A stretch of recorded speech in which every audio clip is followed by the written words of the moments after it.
முந்திரி திராட்சை முழுசா இருக்கு. ஆச்சி பாயாசம் மிக்ஸ், ஒன்று வாங்கினால் ஒன்று இலவசம். தென்காசி மாவட்டம் கடையநல்லூர் அருகே கொடுத்த கடனுக்காக வீட்டை கிரயம் எழுதி கேட்டதால் மலையிலிருந்து கீழே குதித்து பெண் தற்கொலை செய்து கொண்ட வழக்கில் கந்துவட்டிக்காரர் கைது செய்யப்பட்டார். சொக்கம்பட்டி வளையர் குடியிருப்பைச் சேர்ந்த கிருஷ்ணன் லட்சுமி தம்பதியருக்கு 3 மகன்கள் உள்ள நிலையில் அவர்கள் கேரளாவில் தங்கியிருந்து கூலி வேலை பார்த்து வந்தனர்.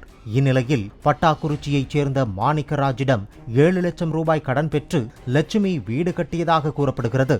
அசல் மற்றும் வட்டிக்காக 12 லட்சம் ரூபாய் மதிப்புள்ள வீட்டை அடமானமாக மாணிக்கராஜ் பெற்றுள்ளார்.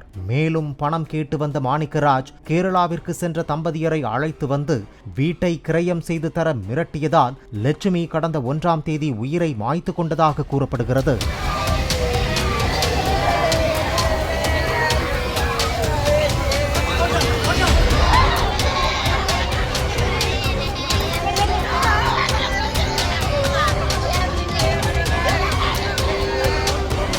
முந்திரி திராட்சை முழுசா இருக்கு. ஆச்சி பாயாசம் மிக்ஸ், ஒன்று வாங்கினால் ஒன்று இலவசம். பிளே ஸ்டோர் மற்றும் ஆப் ஸ்டோரில் இருந்து பாலிமர் செயலியை QR கோடு மூலம் பதிவிறக்கம் செய்யுங்கள். செய்திகளை உடனுக்குடன் பெறுங்கள்.